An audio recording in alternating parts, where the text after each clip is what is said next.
Keempat, Nabi suruh kita menjauhi perkara-perkara bid'ah dalalah. Iaitu, bid'ah ni apa tuan-tuan?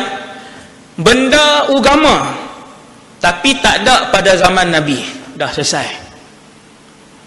Benda agama, ibadat ataupun akidah yang ada pada zaman ni tapi tak ada zaman Nabi, maka dia bid'ah. Hak Nabi suruh jauh bid'ah apa? Bid'ah dalalah, bid'ah yang sesat. Kita baca. Menjauhi perkara-perkara bid'ah dalalah, iaitu fahaman-fahaman dan amalan-amalan yang dimasukkan ke dalam agama Islam yang telah sempurna ini. Padahal tidak ada dalil atau asal dan contoh dari agama. Yang tu dalalah. Apa dia bid'ah dalalah? Fahaman-fahaman, amalan-amalan yang dimasukkan, tuan-tuan garis yang tu. Bid'ah dalalah iaitu fahaman-fahaman, amalan-amalan, ibadah ke, akidah ke, yang dimasukkan ke dalam agama ni yang tak ada pada zaman Nabi, kemudian tak ada dalil, tak ada asal dari agama, tidak ada contoh dari agama, tidak ada sandaran dari agama. Waktu tu dia jadi bid'ah dalalah. Kalau perkara baru dalam ibadat itu ada dalil, walaupun tak berlaku zaman Nabi, tapi dia ada dalil umum, ada sandaran agama, maka nama dia yang tu bid'ah hasanah, bid'ah yang baik. Okay, kita tengok. Seandainya ada asal atau dalilnya, maka perkara-perkara yang baru itu tidak dikatakan bid'ah menurut pengertian syarak, bukan bid'ah dalalah. Tetapi cukup faham dekat tu saja cukup, no? Okey Ustaz, saya terang dulu. Jadi tuan-tuan sekalian, bid'ah terbahagi kepada dua, bid'ah dalalah, bid'ah hasanah. Ada khilaf tak? Ada khilaf. Ada sekumpulan ulama kata tidak, bid'ah hanya satu, iaitulah bid'ah kesemuanya dalalah, kesemuanya sesat, kesemuanya bawa kepada neraka. So ada dua kumpulan ulama, dan perlu diingat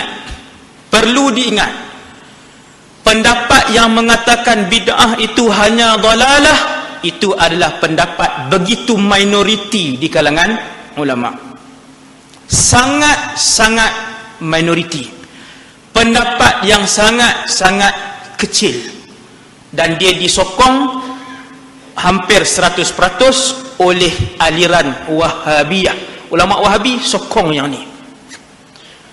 Nah, semua ulama Wahabi setuju bahawasanya bid'ah hanya satu sahaja. Dan ulama kita pula bid'ah ada dua. Sejak bila Ustaz? Sejak 1300 tahun yang lalu. Bukan 300 tahun ni ya.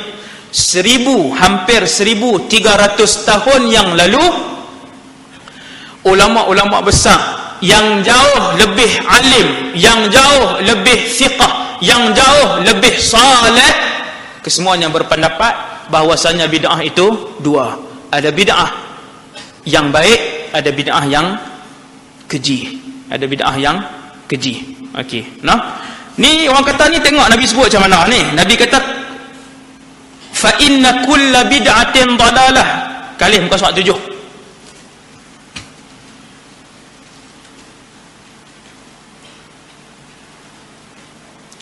Fa inna kulla bid'atin dalalah. Apa maksud dia? Terjemahan dia? Nabi kata sesungguhnya setiap bid'ah itu adalah sesat. Hai, kan Nabi sebut semua. Kenapa walaupun Nabi telah sebut semua bid'ah itu sesat, tiba-tiba majoriti ulama kita tetap sebut bahawasanya ada bid'ah yang dibenarkan? Kenapa? Kerana ulama melihat lagi hadis-hadis yang lain. Ada hadis lain, Nabi pun SAW sebut, Nabi kata man ahdatha. Ini hujah pertama. Hujah pertama nak jawab bila ulama Wahabi kata kat kita, ulama Wahabi Malaysia ke, ulama Wahabi luar negara ke, Bila ulama Wahabi kata kat kita semua bid'ah sesat, ni hadis ni kullu semua, maka kita pun kata dalil yang pertama, Nabi kata man ahdatha fi amrina hadza ma laysa minhu fahuwa raddun. Sesiapa yang mengada-adakan di dalam agama ini sesuatu yang tidak termasuk dalam urusan agama, tak termasuk dalam urusan agama. Kalau yang termasuk, tidak bid'ah lah. Sepanjang 1200 tahun, apabila ulama jumpa hadis ni, 1200 tahun bila ulama baca hadis yang kedua ni, ulama kata yang tu Nabi sebut kalau tidak termasuk dalam urusan agama. Kalau bid'ah itu termasuk dalam urusan agama, maka dia dibenarkan, maka dia bid'ah hasanah yang termasuk dalam urusan agama. Okey. Satu, dalil yang kedua. Ni ulama bukan saya yang bukan saya yang cari dalil ni, tak ada. Ulama yang ajak. Bila Nabi sebut man sanna sunnatan hasanatan, saya terjemah teruslah cepat sikit. Siapa yang buat satu benda baik yang baru, siapa yang buat satu benda baik yang baru, dia ambil tong ayak, dia bubuh air, dia buah ayak, dia pitak tepi jalan tu, dia buh cawan dalam tu satu. Contohlah. Ataupun dia buatlah benda apa yang baru ni.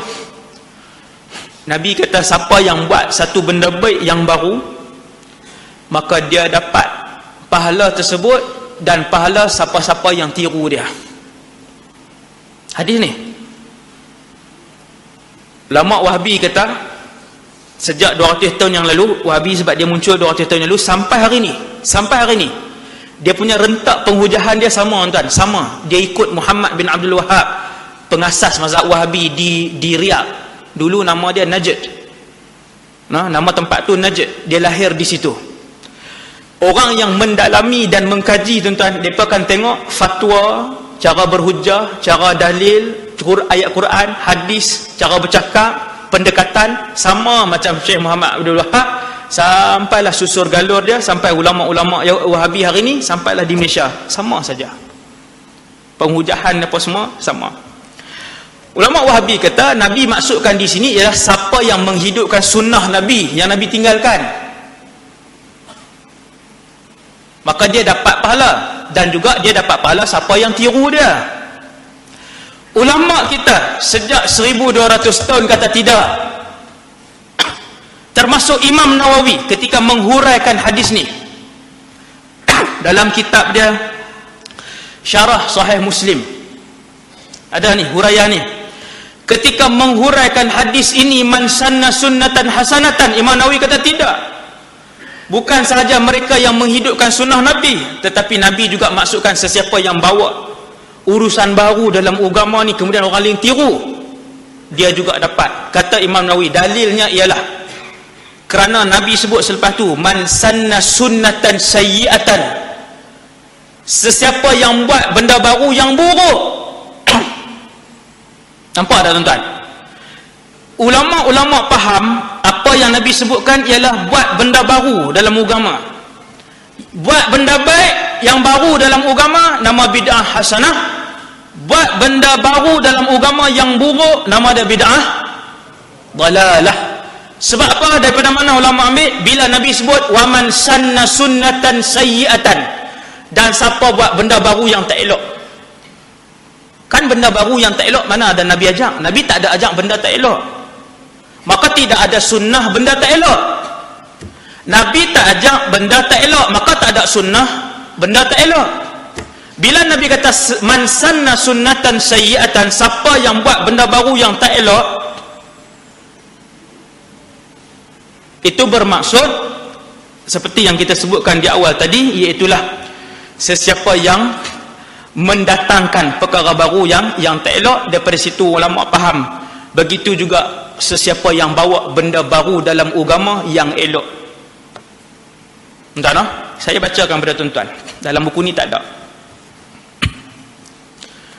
Berkata Imam Syafi'i, bid'ah itu dua jenis.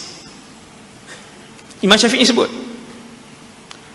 Imam Syafi'i ni ulama daripada kurun salaf, kira kurun mulia, pengasas mazhab kita, seorang ulama daripada kurun yang mulia, kurun salafus salih tu, kurun yang barakah tu. Imam Syafi'i kata bid'ah ada dua jenis, sampai hari ni ada dalam kitab Imam Syafi'i. Tuan-tuan, sebab tu benda baru yang dibawa oleh ulama Wahabi ni, benda depa saja yang buat.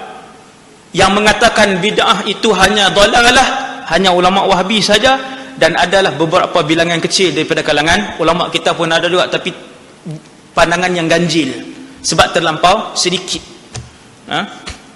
Kata Imam Syafi'i, bid'ah yang terpuji dan bid'ah yang tercela, dua. Kemudian seorang ulama nama Al-Izz ibn Abdus Salam rahimahullah, dia ni hidup wafat pada tahun 660. Maksudnya dia ulama kurun ke-7. Lama tuan, ni kurun 15. Dia ulama kurun ke-7. Alimnya dia ni, Syekh ni Al-Izz bin Abdul Salam, orang panggil dia Sultanul Ulama. Orang panggil dia Presiden Ulama. Terkenal lah, siapa mengaji agama tahu sebut Al-Izz bin Abdul Salam Sultanul Ulama. Dia kata apa? Bid'ah itu ada 5. Bid'ah yang wajib, bid'ah yang haram, bid'ah yang sunat, bid'ah yang makruh, bid'ah yang harus. Antara bid'ah yang wajib yang dilakukan oleh para sahabat, tidak dilakukan oleh Rasulullah, ialah pengumpulan Al-Quran di dalam satu mushaf. Bid'ah kata? Bid'ah. Waktu Sayyidina Omar dia mai kat Sayyidina Abu Bakar, 10 minit nak habis dah, jangan risau kan, nampak berkerut dah tu kan, hak tak tahan pergi kencing dulu. Tuan-tuan, Sayyidina Omar dia mai kat Sayyidina Abu Bakar. Zaman Sayyidina Abu Bakar ni banyak perang-perang besar yang tak terduga, orang murtad, jadi murtad sampai berpuluh ribu nak perang. Okey, bila macam tu Sayyidina Abu Bakar mengerahkan pasukan Islam yang terbaik di kalangan para sahabat. Ramai sahabat yang alim, sahabat yang hafal Quran, sahabat yang pakar qiraat, masuk perang, jadi mati syahid. Sayyidina Umar mai, wahai Abu Bakar, wahai Khalifah Rasulullah, tu panggilan dia. Amirul Mukminin ni start zaman Sayyidina Umar dan selepas tu Sayyidina Abu Bakar dipanggil Khalifah Rasulullah. Wahai Khalifah Rasulullah, tidakkah kamu lihat qurra di kalangan sahabat ramai yang mati syahid, dan aku takut kepada isi kandungan Al-Quran, aku takut kehilangannya. Wajib dah waktu tu. Kata Umar, aku takut kehilangannya. Boleh tak kau arahkan untuk dikumpulkan Al-Quran di dalam sebuah buku? Tuan-tuan, waktu tu Al-Quran di atas kayu, di atas pelepah, di atas tulang, kemudian duduk merata ceruk di rumah sahabat ni, berapa keping, berapa macam tu Quran. Sampai Nabi wafat tak duduk di setempat lagi. Maka Sayyidina Umar pun cadangkan. Apa jawab Abu Bakar? Sayyidina Abu Bakar kata, macam mana kamu nak buat satu benda yang tidak dilakukan pada zaman Rasulullah? Kan bid'ah. Baru Sayyidina Umar beritahu. Sayyidina Umar ni tuan-tuan, satu hari Nabi mimpi, nak abang kata alimnya dia. Satu hari Nabi tidur, Rasulullah mimpi nah, bukan imam matin nah. Nabi mimpi, Nabi minum susu. Minum sehingga kan susu tu nampak penuh di seluruh badan Rasulullah, keluar sampai celah-celah jari. Kemudian tak habis sikit, Nabi bagi kat Sayyidina Umar, seorang saja minum. Sahabat tanya, ma awal tadzalika ya Rasulullah, apa yang kamu tafsirkan mimpi itu? Nabi kata, al-ilm, ilmu. Siapa dapat tuan? Sayyidina Umar. Sayyidina Umar ni memang terkenal sangat alim. Dah alim, dia punya firasat dia dahsyat. Dia nampak sahabat turun daripada bukit, dia kata, aku rasa dia pergi tanam ayah dia di belakang bukit tu, ayah dia telah meninggal dunia. Firasat dia sampai tahap tu. Turun lelaki tu, turun mai kat sahabat, dia tanya, hang pergi buat apa? Tanam ayah aku meninggal. Sayyidina Umar. Sebab tu zaman dia zaman kegemilangan. Zaman kegemilangan, Rom dan Parsi dijatuhkan zaman tu. Kemudian Sayyidina Abu Bakar kata, wahai Umar, macam mana aku nak buat satu benda yang tak dilakukan pada zaman Rasulullah? Sayyidina Umar pun terang. Nampak? Kena ilmu lah. Sayyidina Umar pun terang. seandainya Quran ini tidak dibukukan dan sahabat-sahabat meninggal, di mana umat Islam akan membuat rujukan?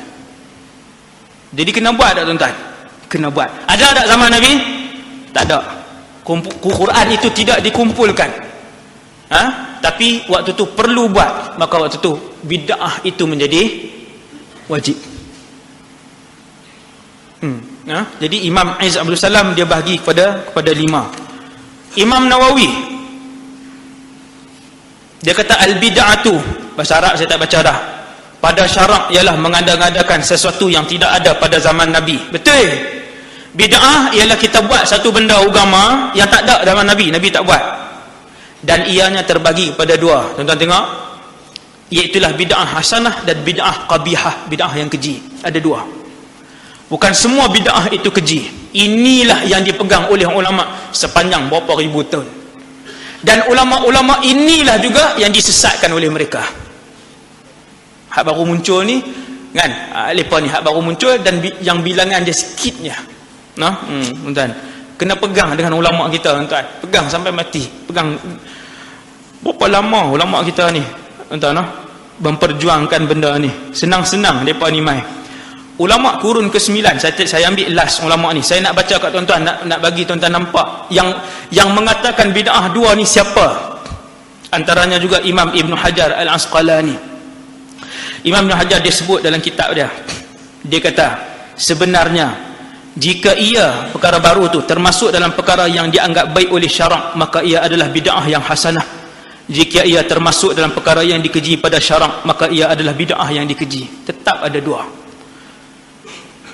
Pemikiran hak kata bid'ah ni satu, Wahabi sahaja. Faham macam tu je. Entah Wahabi sahaja. Jadi yang tu yang saya rasa untuk hadis ni. Kita tengok hadis yang ke-10. Hadis ke-10 pula dah. Ni nak habis lagi awal ni. Dah kita baca aja hadis ni, kita akan hurai bulan depan sebab hadis ni dia berkaitan dengan tanda besar kiamat. Lagi menarik ni, no? Kita akan tengok cerita apa ni.